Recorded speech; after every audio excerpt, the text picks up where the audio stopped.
जय हिंद साथियों। स्वागत है आपका टारगेट बायोलॉजी में। आज हम लोग डिस्कस करेंगे क्लास 10th की रिप्रोडक्शन के कुछ महत्वपूर्ण क्वेश्चन को। तो आइए शुरू करते हैं आज के पहले क्वेश्चन को। आज का पहला क्वेश्चन साथियों ये रहा आपके लिए कि निम्नलिखित में कौन लैंगिक जनन संचरित रोग नहीं है। इनमें से आपको बताना है कि कौन ऐसा रोग है जो लैंगिक जनन संचरित द्वारा नहीं होता है। तो साथियों इसका जो सही आंसर हो जाएगा वो हो जाएगा टाइफाइड। इसका सही आंसर क्या हो जाएगा साथियों? टाइफाइड हो जाएगा। ठीक है, क्योंकि टाइफाइड लैंगिक जनन द्वारा नहीं होता है। ठीक है, आइए आज के अगले क्वेश्चन तरफ चलते हैं।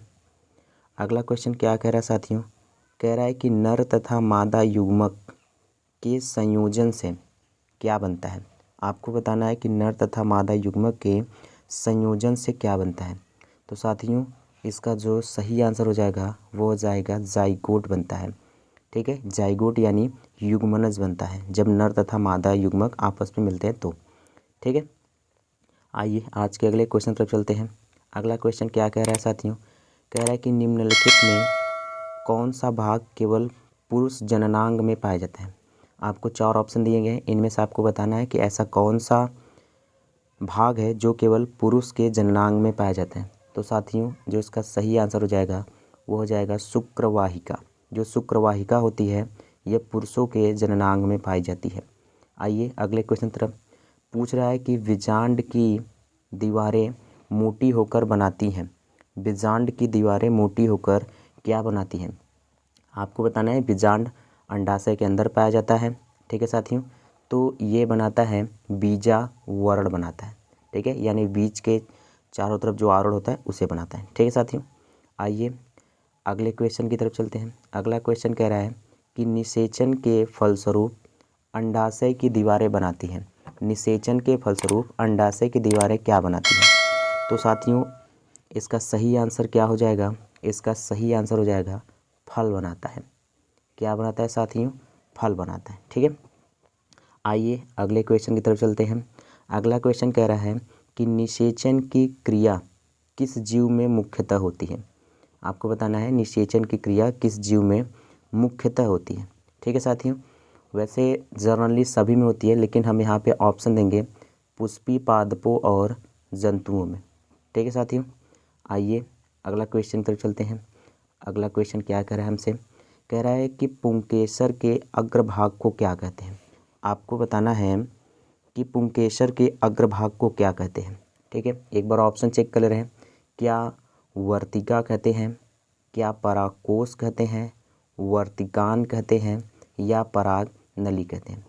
आप सभी को पता होगा कि पुंकेसर को 2 भागों में बांटा गया है, परागकोश और तंतु में। तो साथियों इसका सही आंसर हो जाएगा परागकोश। आइए आज के अगले क्वेश्चन तरफ चलते हैं। अगला क्वेश्चन क्या कह रहा है? कह रहा है कि स्त्री केसर के आधारी भाग को क्या कहते हैं। यानी स्त्री केसर को आप सभी जानते हैं 3 भागों में डिवाइड किया गया। पहले को वर्तिकाग्र, वर्तिका और अंडाशय। तो इसका जो आधारी भाग हो जाएगा साथियों उसे हम क्या कहते हैं? अंडाशय कहते हैं। आइए अगले क्वेश्चन की तरफ चलते हैं। अगला क्वेश्चन कह रहा है कि परागकोश में पाए जाते हैं। आपको बताना है परागकोश में क्या पाया जाता है।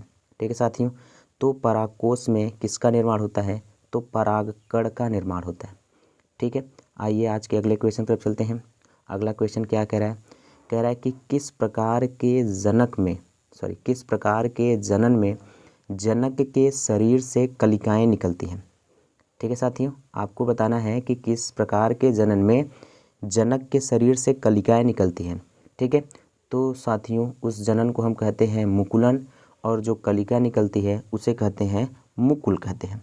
ठीक है साथियों, आइए अगले क्वेश्चन की तरफ चलते हैं। अगला क्वेश्चन कह रहा है कि इनमें कौन अलैंगिक जनन की विधि है। आपको बताना है कि इन चारों ऑप्शन में कौन है जो अलैंगिक जनन की विधियां हैं। तो साथियों ये तीनों विधियां हैं, यानी विखंडन भी अलैंगिक जनन द्वारा होता है, मुकुलन भी अलैंगिक जनन द्वारा, और बीजाणु जनन भी।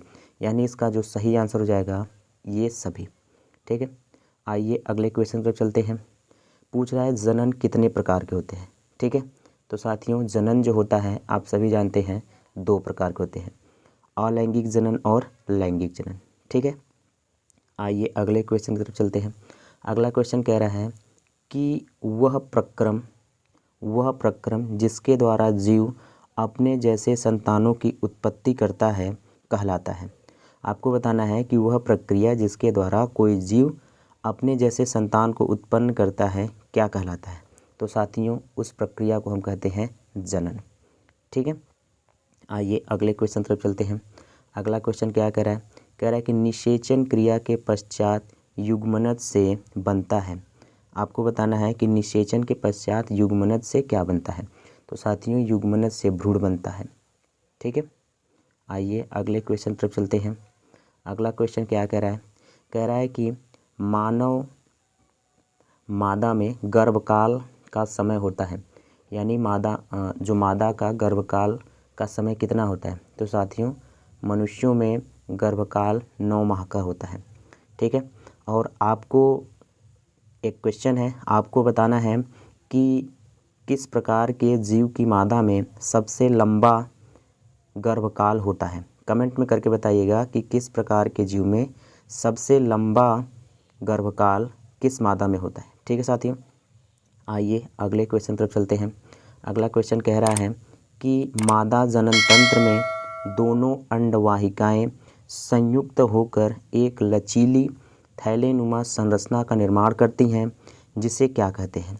ठीक है साथियों, तो आपको बताना है इसका करेक्ट आंसर, और इसका करेक्ट आंसर हो जाएगा साथियों गर्भाशय।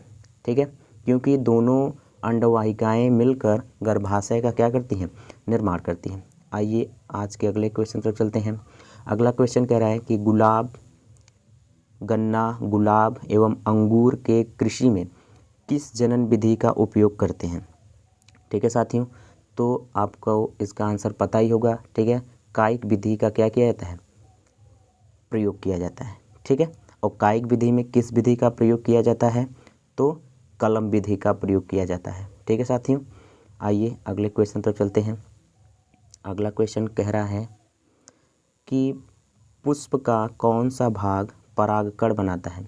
आपको बताना है कि पुष्प का कौन सा भाग परागकण बनाता है, या परागकण का निर्माण कहाँ होता है। तो साथियों परागकण का निर्माण पुंकेसर में होता है। आइए आज के अगले क्वेश्चन तरफ चलते हैं। पूछ रहा है हाइड्रा में प्रजनन की विधि निम्नलिखित में कौन है। आपको बताना है कि हाइड्रा में प्रजनन की विधि निम्न में से कौन है। ठीक है साथियों, तो जो हाइड्रा में जनन होता है उसे हम मुकुलन कहते हैं। उसे हम क्या कहते हैं साथियों, मुकुलन कहते हैं। आइए अगले क्वेश्चन तरफ चलते हैं। अगला क्वेश्चन कह रहा है कि शुक्राणुओं का निर्माण कहाँ होता है। आपको बताना है शुक्राणुओं का निर्माण कहाँ होता है। ठीक है साथियों, तो शुक्राणुओं का निर्माण वृषण में होता है। ठीक है, आइए अगले क्वेश्चन तरफ चलते हैं।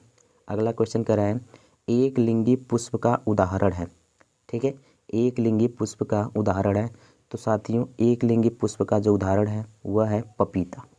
ठीक है, आइए अगले क्वेश्चन तरफ चलते हैं। अगला क्वेश्चन क्या कह रहा है, पूछ रहा है कि वृषण में बने शुक्राणु संचित होते हैं।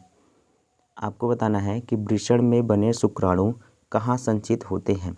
ठीक है साथियों, तो वृषण में बना शुक्राणु अधिवृषण में संचित होता है। कहाँ संचित होता है, अधिवृषण में होता है।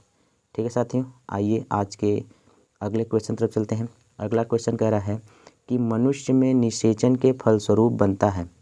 ठीक है, मनुष्य में निषेचन के फलस्वरूप क्या बनता है, यानी जब नर और मादा दोनों आपस में मिलते हैं तो सबसे पहले युग्मनज का निर्माण होता है।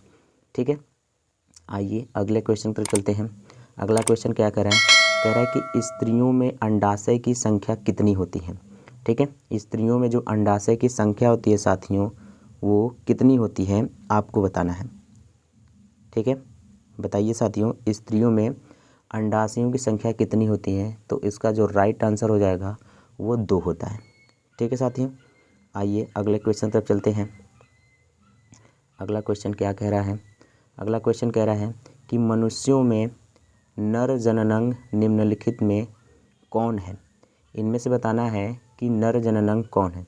तो साथियों नर में वृषण भी पाया जाता है, नर में शुक्रवाहिकाएँ भी पाई जाती हैं, और नर में मूत्र मार्ग भी पाया जाता है, अर्थात ये सभी क्या हैं, नर जननांग में पाए जाते हैं।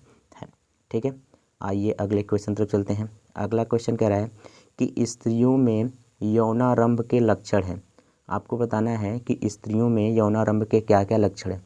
क्या यौनारंभ के दौरान स्त्रियों में स्तन की वृद्धि होती है, नितंबों का उभरना, ठीक है, रजोधर्म का प्रारंभ होना। तो साथियों ये सभी होते हैं स्त्रियों में यौनारंभ के दौरान। ठीक है, आइए अगले क्वेश्चन तरफ चलते हैं। अगला क्वेश्चन कह रहा है कि पुरुषों में यौनारंभ के लक्षण हैं। आपको बताना है पुरुषों में यौनारंभ के क्या क्या लक्षण हैं। क्या उस समय दाढ़ी मूंछ उगते हैं, कंठ का फूलना, मांसपेशियों में उभारना। जी हाँ साथियों, ये सभी होता है, अर्थात ये सभी। ठीक है, आइए अगले क्वेश्चन तरफ चलते हैं। अगला क्वेश्चन कह रहा है कि पुंकेसर पुष्प का कौन सा जननांग होता है। आपको बताना है कि पुंकेसर पुष्प का कौन सा जननांग होता है। तो साथियों नर जननांग होता है। ठीक है, आइए अगले क्वेश्चन तरफ चलते हैं। अगला क्वेश्चन क्या कह रहा है, कह रहा है कि लैंगिक जनन में आवश्यकता होती है। ठीक है, यानी लैंगिक जनन में किसकी आवश्यकता होती है। तो साथियों लैंगिक जनन में नर एवं स्त्री जननांगों की आवश्यकता होती है, अर्थात दोनों की। ठीक है, आइए अगले क्वेश्चन तरफ चलते हैं। पूछ रहा है एकल जीवों में प्रजनन की विधि है। एकल जीवों में प्रजनन की विधि है साथियों। तो एकल जीवों में प्रजनन की ये सभी विधियाँ हैं। ठीक है, आइए अगले क्वेश्चन तरफ चलते हैं। अगला क्वेश्चन क्या कह रहा है, कह रहा है कि भ्रूण के जिस भाग से तना व पत्तियां बनती हैं उसे क्या कहते हैं। ठीक है, भ्रूण के जिस भाग से तना व पत्तियां बनती हैं उसे क्या कहते हैं साथियों, उसे प्रांकुर कहते हैं। प्रांकुर से तना और पत्तियां बनती हैं और मूलांकुर से क्या बनते हैं साथियों, मूलांकुर से जड़ बनता है। तो इसका जो करेक्ट आंसर हो जाएगा वो हो जाएगा प्रांकुर। ठीक है, आइए अगले क्वेश्चन तरफ चलते हैं। अगला क्वेश्चन क्या कह रहा है साथियों, अगला क्वेश्चन कह रहा है कि फूल का कौन सा भाग फल में बदलता है। साथियों फूल का कौन सा भाग फल में बदलता है। तो इसका सही आंसर हो जाएगा अंडा से हो जाएगा। ठीक है, आइए अगले क्वेश्चन तरफ चलते हैं। पूछ रहा है कि एड्स रोग का प्रमुख कारण है। आपको बताना है एड्स का प्रमुख कारण क्या है। तो साथियों एड्स का जो प्रमुख कारण है वह है असुरक्षित यौन संपर्क। ठीक है, जब आप असुरक्षित यौन संपर्क करते हैं तो आपको एड्स होने के संभावना बढ़ जाती है। ठीक है साथियों, तो एक क्वेश्चन आपको यहाँ पर भी बताना है कि एड्स का फुल फॉर्म क्या होता है और एड्स रोग किसके द्वारा होता है। वायरस के द्वारा होता है, जीवाणु के द्वारा या कवकों द्वारा। जिसके द्वारा होता है उसका नाम आपको कमेंट सेक्शन में करके बताना है। ठीक है, आइए अगले क्वेश्चन तरफ चलते हैं। अगला क्वेश्चन कह रहा है कि परागकोश में होते हैं। आपको बताना है परागकोश में क्या क्या होता है। क्या परागकोश में बाह्यदल होते हैं, क्या अंडाशय होता है, या अंडप होता है, या परागकण होता है। तो साथियों जो इसका सही आंसर हो जाएगा वो परागकण हो जाएगा।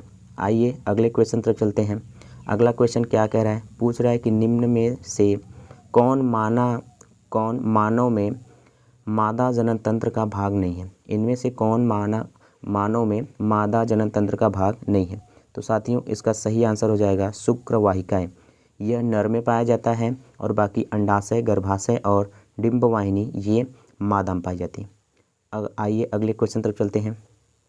अगला क्वेश्चन कह रहा है कि अलैंगिक जनन मुकुलन द्वारा होता है। इनमें से आपको बताना है कि अलैंगिक जनन की जो मुकुलन विधि है वह इनमें से किस में होती है। ठीक है साथियों, आपको इसका आंसर देना है। तो साथियों इसका सही आंसर हो जाएगा ईस्ट में। किस में हो जाएगा, ईस्ट में। ठीक है, आइए अगले क्वेश्चन तरफ चलते हैं। पूछ रहा है मुकुलन द्वारा अलैंगिक जनन होता है। देखिए वही क्वेश्चन है लेकिन इसमें ऑप्शन बस बदल दिया है। ऑप्शन क्या चेंज कर दिया है, पूछ दिया है हाइड्रा में, मटर में, शैवाल में या प्लाज्मोडियम में। तो साथियों इसका सही आंसर हो जाएगा हाइड्रा में। आइए आज के अगले क्वेश्चन तरफ चलते हैं। अगला क्वेश्चन कह रहा है कि तने पर अपस्थानिक कलिकाएं पाई जाती हैं। आपको बताना है तने पर अपस्थानिक कलिकाएं पाई जाती हैं। किस में पाई जाती हैं, क्या पुदीने में पाई जाती हैं, आलू में पाया जाता है, ब्रायोफिल्लम में पाया जाता है, या इनमें से सभी में। तो साथियों किस में पाया जाता है, आलू में पाया जाता है। ठीक है, आइए अगले क्वेश्चन तरफ चलते हैं। अगला क्वेश्चन क्या कह रहा है, कह रहा है कायिक प्रवर्धन संभव है। आपको बताना है कायिक प्रवर्धन इनमें से किस में होता है। जड़ों द्वारा, बिल्कुल सही, तनों द्वारा, इसमें भी होता है, और पत्तियों द्वारा। ठीक है, तो एक क्वेश्चन में 3 आंसर तो सही होगा नहीं साथियों, तो इसलिए हम कहेंगे उपर्युक्त सभी द्वारा। आइए अगले क्वेश्चन तरफ चलते हैं। अगला क्वेश्चन क्या कह रहा है, पूछ रहा है खंडन द्वारा जनन होता है। आपको बताना है खंडन द्वारा जनन होता है किस में होता है साथियों, तो इसका सही आंसर हो जाएगा सितारा मछली में, यानी स्टार फिश में। आइए अगले क्वेश्चन तरफ चलते हैं। अगला क्वेश्चन कह रहा है कि तने द्वारा कायिक प्रवर्धन होता है। आपको बताना है तने द्वारा कायिक प्रवर्धन किस में होता है। ठीक है साथियों, तो पहला ऑप्शन दे रखा है पुदीने में, दूसरा हल्दी में, तीसरा दे रखा है अदरक में, और चौथा दे रखा है इन सभी में। तो साथियों ये तीनों आंसर सही है, अर्थात डी ऑप्शन सही है इन सभी में। आइए अगले क्वेश्चन तरफ चलते हैं। अगला क्वेश्चन क्या कह रहा है, कह रहा है कि मानव मादा में निषेचन होता है। आपको बताना है मानव मादा में निषेचन की क्रिया कहाँ संपन्न होती है। ठीक है साथियों, तो क्या गर्भाशय में होती है, क्या अंडाशय में होता है, योनि में होता है, या फैलोपियन नलिका में होता है। साथियों फैलोपियन नलिका को अंडवाहिनी कहते हैं, और इसी नलिका में ही निषेचन की क्रिया संपन्न होती है।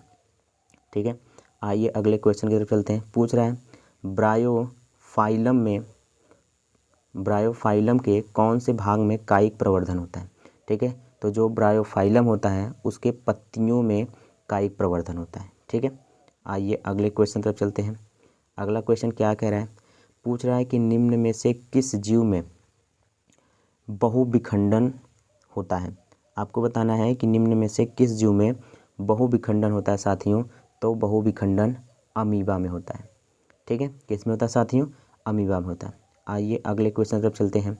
अगला क्वेश्चन क्या कह रहा है, कह रहा है कि द्विखंडन होता है। आपको बताना है द्विखंडन निम्न में से किस में होता है, तो साथियों द्विखंडन भी अमीबा में ही होता है। ठीक है, आइए अगले क्वेश्चन तरफ चलते हैं। अगला क्वेश्चन क्या कह रहा है, पूछ रहा है साथियों कि फूलों में नर प्रजनन अंग होता है। इनमें से आपको बताना है कि पुष्प में नर जनन अंग कौन होता है, तो साथियों पुंकेसर होता है। ठीक है, आइए अगले क्वेश्चन तरफ चलते हैं। अगला क्वेश्चन कह रहा है कि मुकुलन द्वारा प्रजनन किस में होता है। ठीक है, यह क्वेश्चन साथियों रिपीटेड क्वेश्चन है, तो मुकुलन जनन जो होता है वह ईस्ट में होता है। ठीक है, आइए समय न लेते हुए आज के आखिरी क्वेश्चन पर चलते हैं। आज का आखिरी क्वेश्चन क्या कह रहा है साथियों, पूछ रहा है कि निम्नलिखित में कौन एक लिंगी पादप का उदाहरण है। ठीक है, ये भी क्वेश्चन साथियों रिपीटेड क्वेश्चन है, तो ये इसका आंसर आप सभी जानते होंगे, पपीते में होता है। ठीक है साथियों, तो ये आज आपके सामने टॉप 50 में 49 क्वेश्चन ही साथियों थे। आपको बताना है कि आप इनमें से कितने क्वेश्चन का आंसर दे पा रहे थे। अगर आपको वीडियो अच्छा लगा, कंटेंट हमारा अच्छा लग रहा है, तो चैनल को सब्सक्राइब कीजिए, लाइक कीजिए और शेयर करना ना भूलिएगा। ठीक है साथियों, तो आज के लिए बस इतना ही, मिलते हैं अगले वीडियो में। ठीक है, तब तक के लिए जय हिंद।